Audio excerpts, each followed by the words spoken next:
Hola, ¿qué tal? Iniciemos esta mañana con mucha alegría y ánimo, invitándote a que no sea la primera vez que te encuentres con nosotros en este programa titulado La Biblia Revelada. Cómo entender y aplicar sus enseñanzas.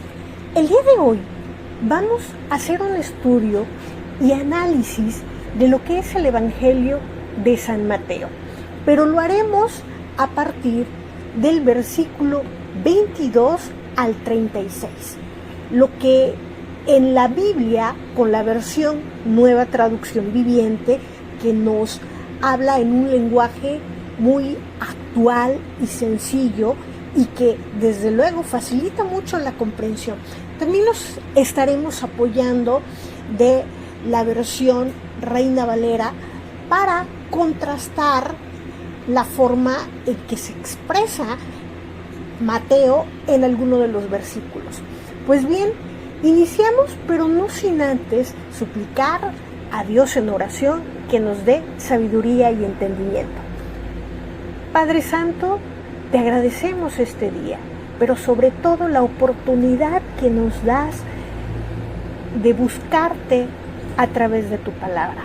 Háblanos y danos entendimiento, inteligencia y sabiduría para comprender fielmente el significado de tus palabras. En el nombre de Jesús. Amén. Es interesante estudiar toda la Biblia, pero hay algo que tenemos que poner sobre la mesa. En la antigüedad, los escritos, y los evangelios no son la excepción, no estaban separados en capítulos ni en versículos. Estaban escritos de manera corrida. Una vez que los escritos llegan prácticamente en la época contemporánea, que se hacen los hallazgos arqueológicos y comienzan las traducciones, pues los traductores, para facilitar nuestra comprensión, y como estamos habituados a leer con signos de puntuación y hacer más atractivo todo a través de títulos y subtítulos, bueno, empezaron a hacer esta delimitación de separar cada libro en capítulos y a su vez en versículos, de igual forma para facilitar su estudio y ubicación. Sin embargo, nos vamos a encontrar con algunos textos que en realidad deberían ser la continuación de los otros.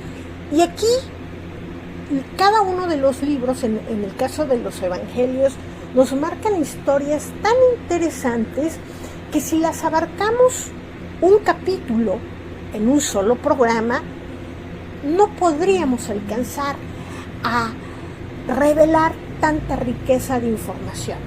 A veces es mejor digerir las cosas de poquito en poquito, saborearlas, degustarlas, que aprovechar un buffet y comer todo rápidamente.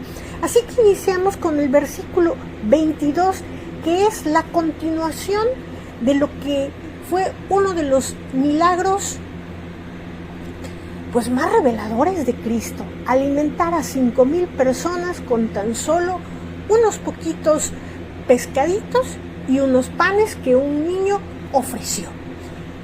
Y este versículo inicia con el subtítulo Jesús camina sobre el agua. Y dice así, en la Nueva Traducción Viviente dice: inmediatamente después Jesús insistió en que los discípulos regresaran a la barca y cruzaran al otro lado del lago mientras él enviaba la gente a casa. Si hacemos un pequeño paréntesis en esto de la alimentación de los 5,000 que había yo comentado antes de leer este versículo, es importante hacer énfasis en esta parte donde dice: Jesús insistió en que los discípulos regresaran a la barca. Y esto tenía una razón de ser muy importante. Si leemos la Reina Valera, el mismo versículo dice: enseguida Jesús obligó a sus discípulos a entrar en la barca e ir delante de él a la otra orilla del lago, mientras él despedía a la multitud. Realmente aquí en ambas traducciones la idea es exactamente la misma. En la Nueva Traducción Viviente nos dice insistió, algo apremiaba a Jesús. Y aquí nos dice Jesús obligó. Pocas veces en la Biblia los 4 evangelios señalan que Jesús haya tenido este tipo de actitudes con sus discípulos. Y esto fue precisamente porque hubo una razón de peso que lo motivó a hacerlo. Y es importante destacar que esto se debía a que hubo un incidente. Imagínense, vamos a recrear la escena utilizando nuestra imaginación, pero desde luego sin alterar lo que la Biblia dice.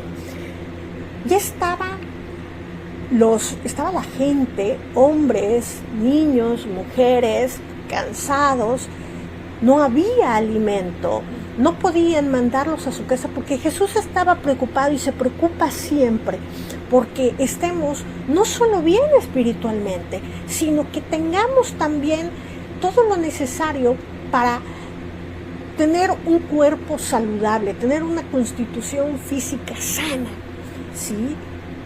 Y a esto le dio también prioridad, no fue algo que omitió. Primero les dio el pan espiritual y luego también el pan físico.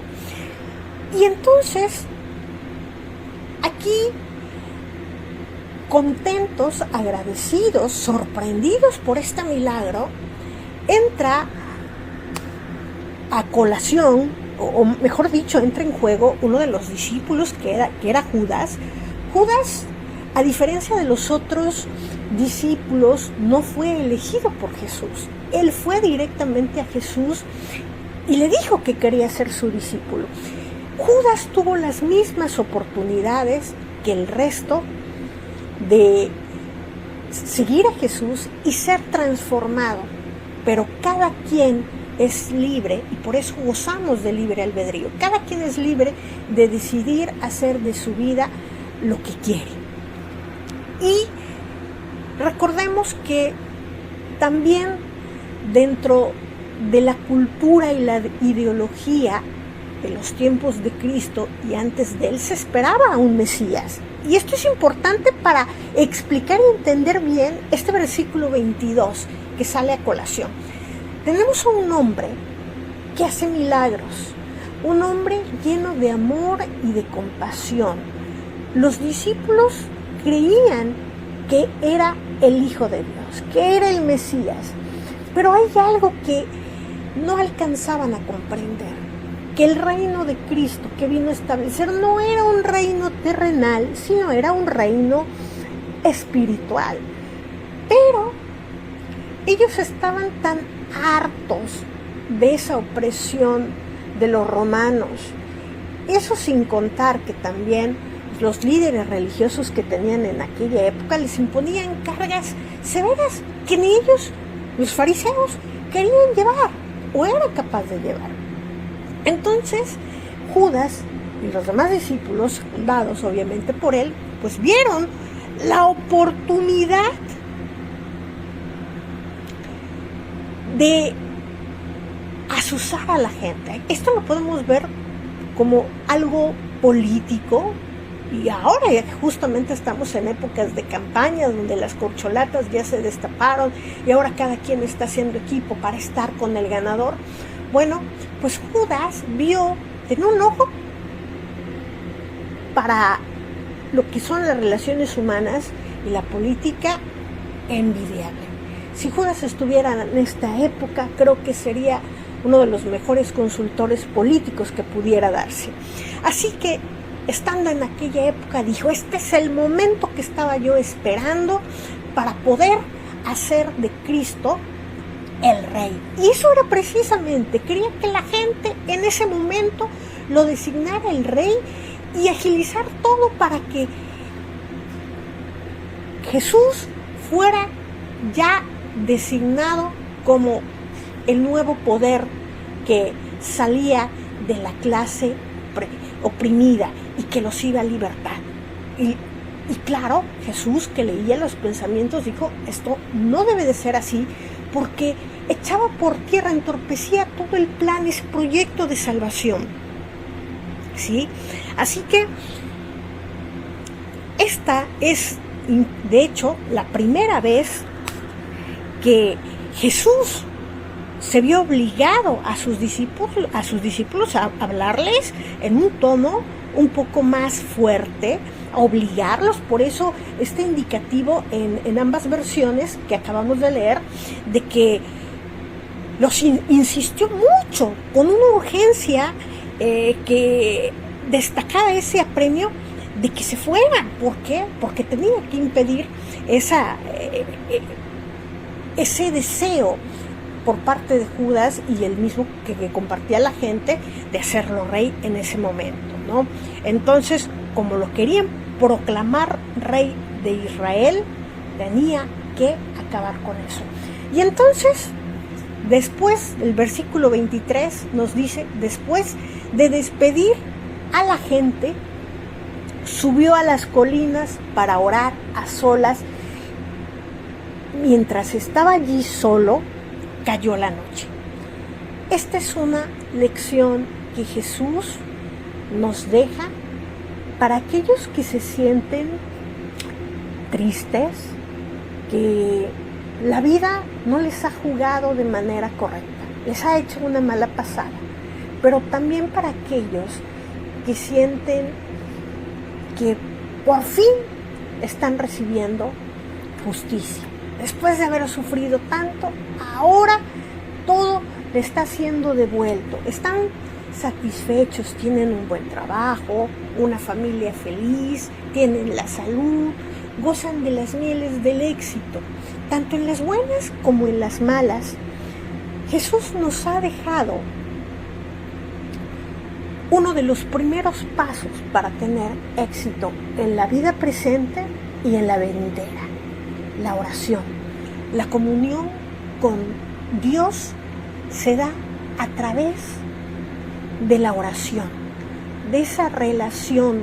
Y no es una oración. Si seguimos los 4 evangelios sinópticos, vamos a ver que Jesús no era alguien que repetía el Padre Nuestro, como lo enseñó a sus discípulos, que dicho sea de paso, y rápidamente, aunque no es el tema que analizamos hoy, es prácticamente una guía, como si fuera una carta a Dios, pero es una guía de los pasos, todo lo que debe incluir una oración. Pero no quiere decir que la oración es exactamente así, porque la oración es hablar con Dios como si fuera un amigo. Y con un amigo, ya sea por teléfono o en persona,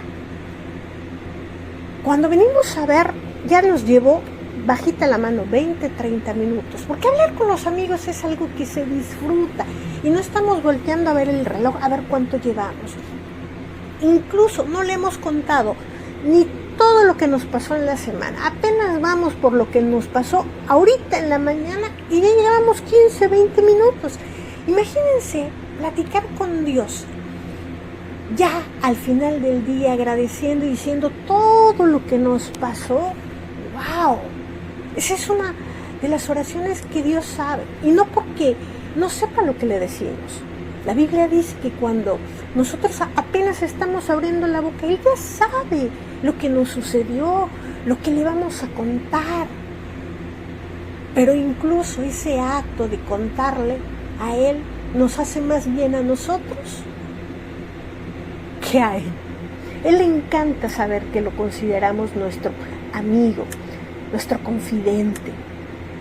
Pero el establecer una relación con Él fortalece algo que se llama fe. Pero sigamos adelante, porque ya que hablamos de fe, aquí hay una lección maravillosa.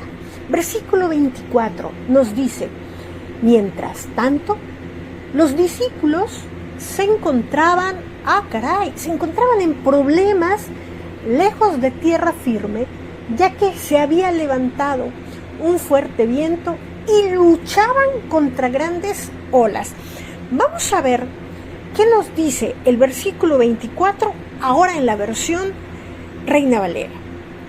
La barca estaba ya en medio del mar, azotada por las ondas porque el viento era contrario. Si se dan cuenta, la versión Nueva Traducción Viviente es un poco más clara sobre lo que estaba sucediendo en aquella época. En aquel momento nos dice, los discípulos se encontraban en problemas, lejos de tierra firme. Dos cosas importantes. No es lo mismo tener problemas y estar en tierra firme que estar en el mar, donde las circunstancias muchas veces quedan fuera de tu total control. Cuando el mar se enfurece y las olas alcanzan grandes metros, llegas a la conclusión de que tú, por más que te esfuerces, ese problema ya no depende de ti resolverlo. No tienes control sobre la naturaleza. Y todavía nos dice que se levantó un fuerte viento que se suma a esta gran problemática. Y nos dice, nos ilustra la última parte de este versículo, que luchaban contra grandes olas. Ahora, tú que nos escuchas, ¿tienes un problema? ¿Hay alguien que te está haciendo sentir mal? ¿Hay alguna situación que consideras que es un problema al que no le ves la solución, que luchas y por más que te esfuerzas todo se complica y que los fuertes vientos de la adversidad persisten y, como diríamos en nuestros dichos populares, no sales de una y entras de otra?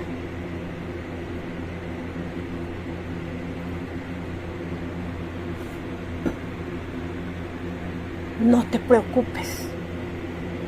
Justo cuando más oscuro está, es porque va a amanecer.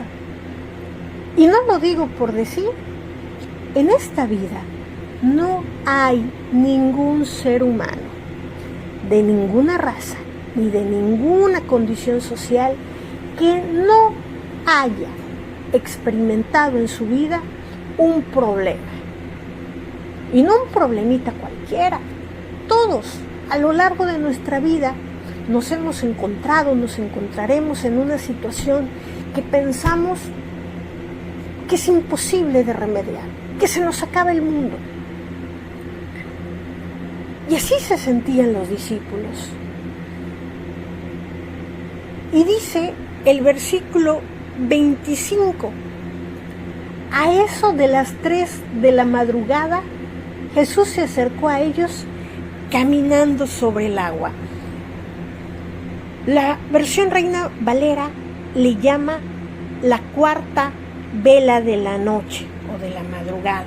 Es decir, cuando en algunas versiones nos hablan de la cuarta vigilia, estamos hablando de las 3 de la madrugada. A mí me ha tocado quedarme muchas veces despierta a esa hora y es una parte de la noche en que, como les dije hace un momento, está todo más oscuro que nunca.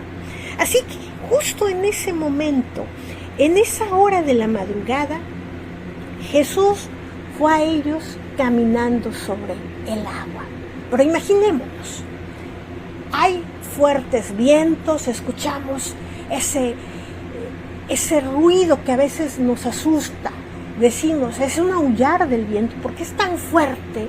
Y luego vemos en nuestra mente, ¿no? Estamos imaginando cómo esa barquita, el viento, el mar con sus olas, la mueve como cualquier cosa, como una basurita. Los pobres discípulos ya a ese momento estaban aterrados, su vida estaba en peligro, ¿no? Y no solo estaban aterrados por la situación que estaban viviendo porque estaban a punto de hundirse. Versículo 26 dice, cuando los discípulos lo vieron caminar sobre el agua, quedaron aterrados. Estaba oscuro y ven entre las sombras de la noche algo que se mueve sobre el agua. Termina el versículo con la siguiente frase: llenos de miedo clamaron, ¡es un fantasma! La versión de Reina Valera dice, al verlo andar sobre el mar, los discípulos se turbaron y asustados gritaron, ¡es un fantasma! Pero el versículo 27 dice, pero Jesús les habló de inmediato. No tengan miedo, dijo, tengan ánimo, yo estoy aquí. La versión Reina Valera dice, pero enseguida Jesús les dijo, ánimo, soy yo. ¿Se dan cuenta de algo que destaca en ambas versiones?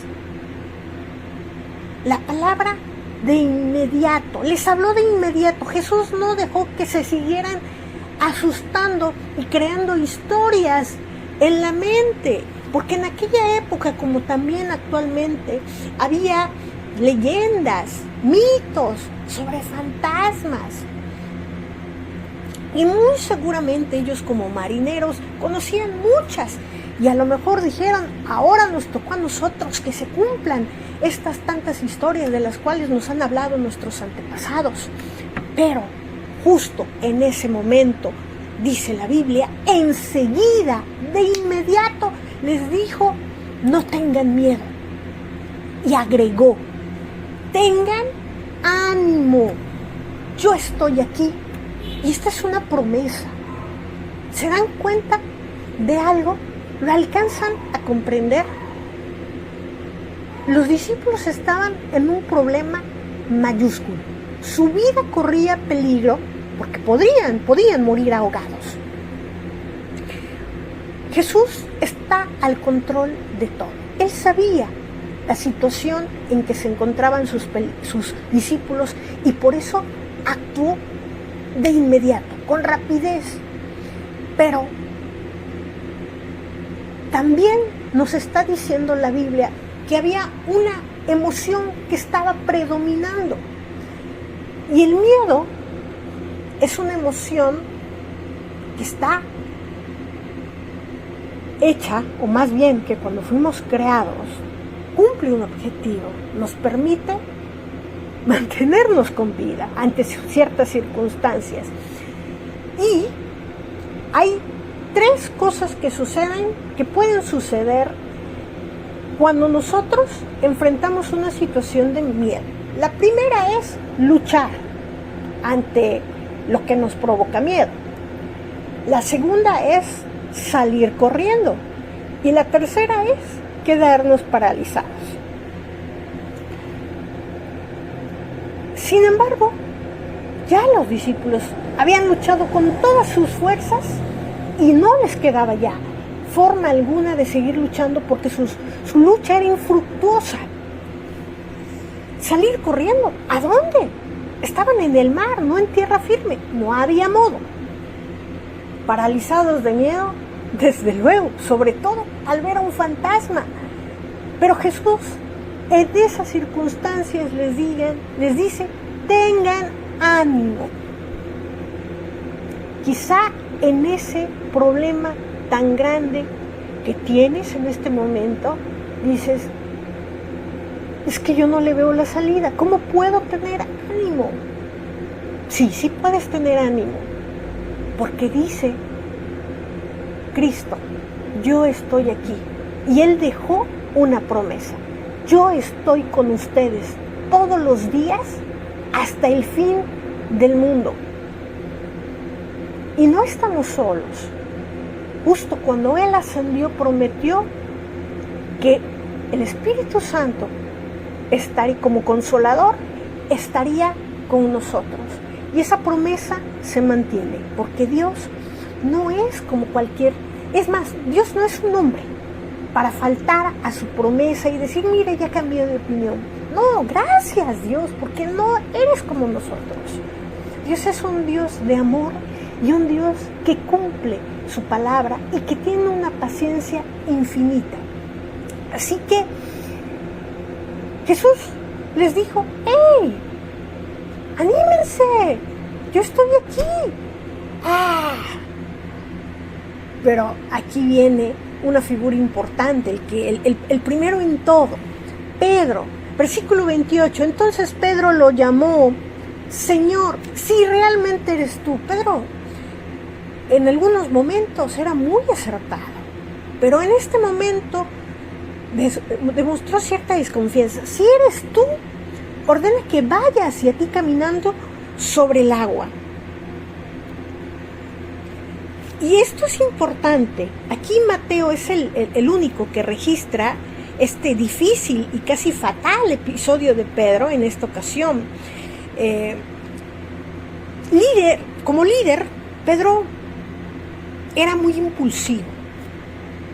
Todos los evangelios nos dan evidencia de ello, ¿no? Sobre todo cuando arrestan a Jesús, es el primero en sacar la espada y cortar una oreja, es el primero en decir: yo no te voy a traicionar,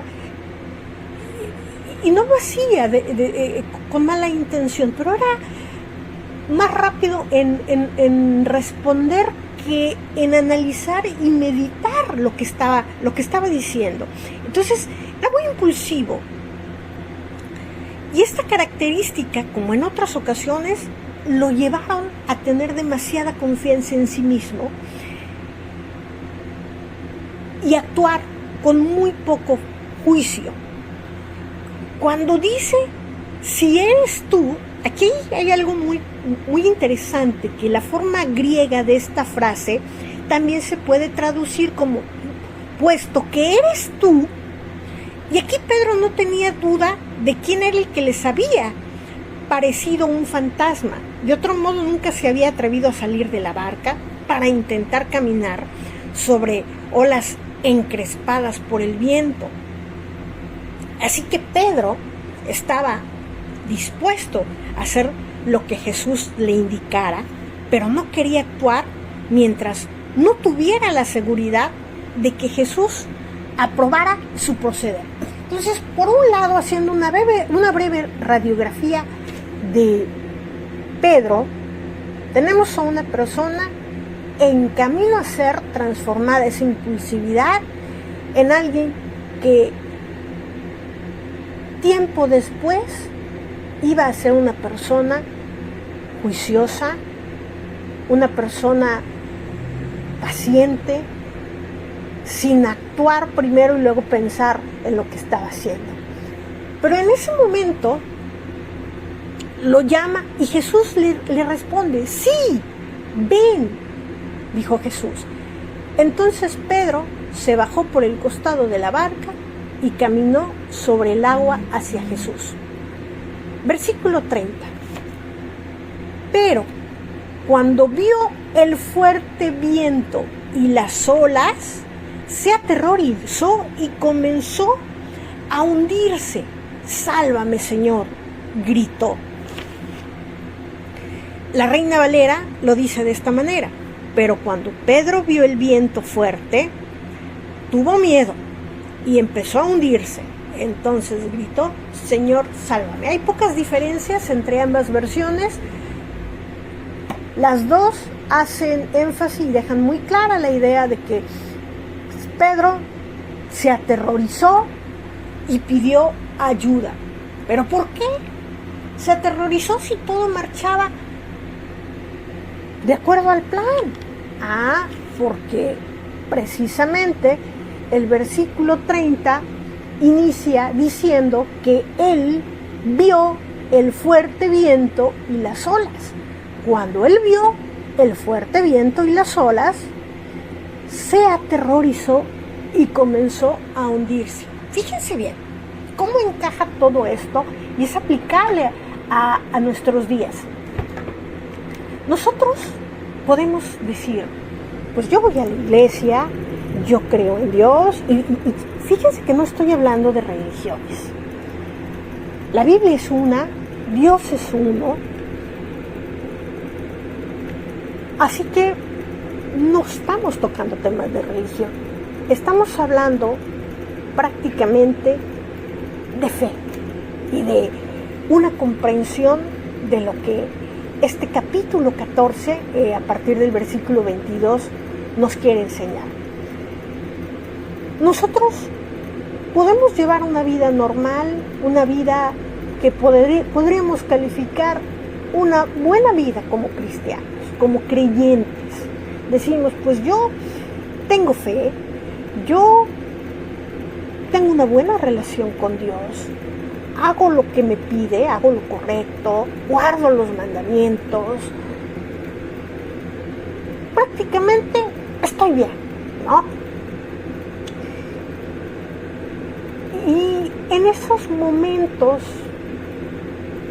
en que la vida nos pone pruebas, que pasamos una situación que está fuera de nuestro control, como puede ser la salud de algún familiar, donde nos afligimos, y en ese momento decimos, Dios, por favor, ayúdanos.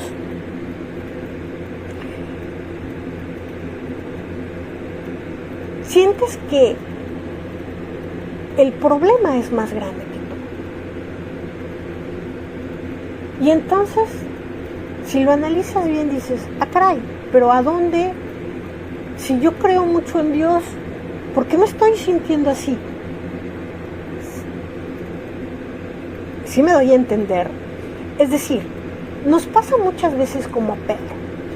Desviamos nuestra mirada de Dios y empezamos a poner el foco de nuestra atención en el problema. Y ahí es cuando empieza realmente el verdadero problema. Y nos pasa como a Pedro. Cuando él desvió la mirada de Jesús y empezó a ver el escenario que tenía enfrente, las olas embravecidas, el viento que soplaba y que se sentía tipo huracán, dijo, pues me voy a hundir. Y dicho y hecho se empezó a hundir, ¿no? Y ahí es donde pide a Dios que lo salve. ¿Y qué hace Jesús?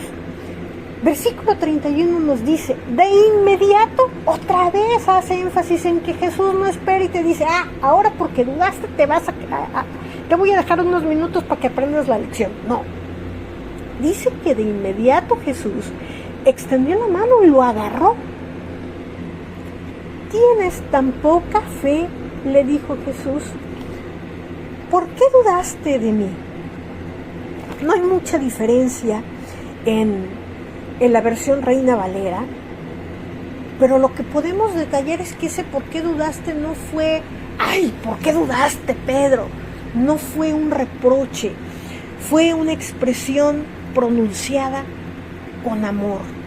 No censuró a Pedro por haber intentado andar sobre las olas, sino por abandonar la fe. Y al parecer Pedro comprendió y apreció la lección que Jesús deseaba que aprendiera de este caso. Pero si lo hubiera aprendido plenamente, no habría fracasado. Alrededor de un año más tarde, ante la gran prueba que debía enfrentar. La gran prueba era la de permanecer fiel y leal a su mejor amigo.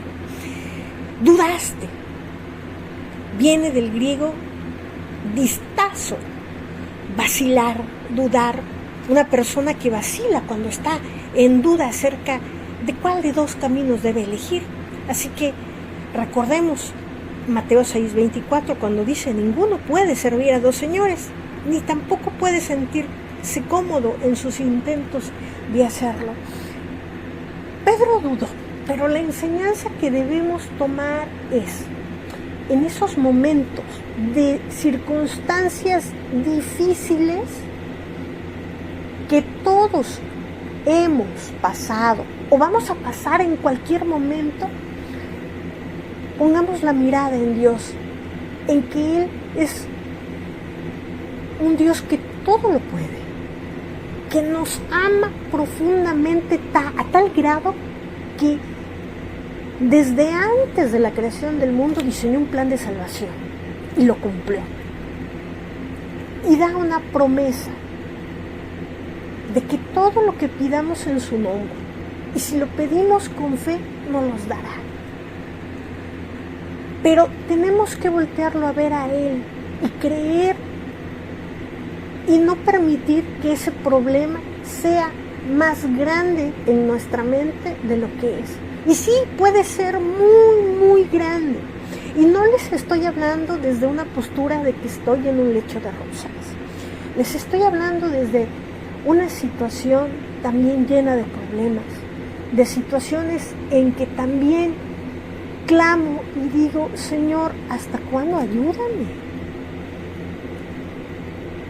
Desde luego a nadie le gusta escuchar los problemas de los demás. Generalmente la gente dice, demasiado tengo con mis problemas para venir a escucharte a ti. Pero la lección que queremos destacar es que Jesús en esos momentos difíciles te toma de la mano y te dice, ánimo, recordemos, tengan ánimo, yo estoy aquí, no tienes por qué tener miedo. Claro, hay circunstancias donde como seres humanos, como una reacción natural que se produce en nuestro cerebro, obviamente, por instinto de supervivencia, la amígdala, que genera las emociones, va a decir, esta situación no es buena, representa peligro y vamos a tener miedo. Pero ahí debe entrar nuestro raciocinio y decir, sí, tengo miedo, pero mi Dios es más grande que mi miedo.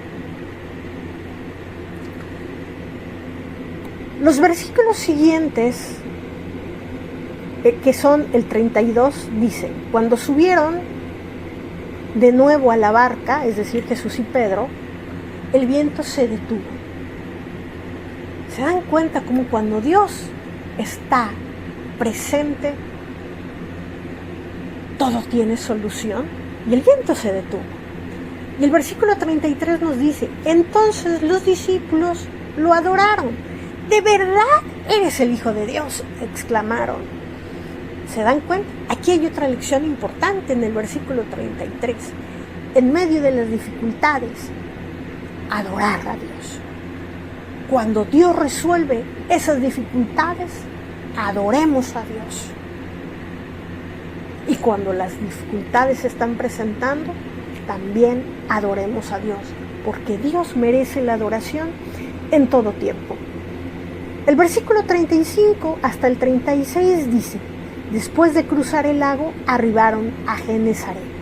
Cuando la gente reconoció a Jesús, la noticia de su llegada corrió rápidamente por toda la región.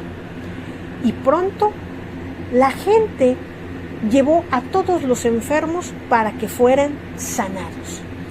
Le suplicaban que permitiera a los enfermos tocar al menos el fleco de su túnica. Y todos los que tocaban a Jesús eran sanados. La fe hace milagros.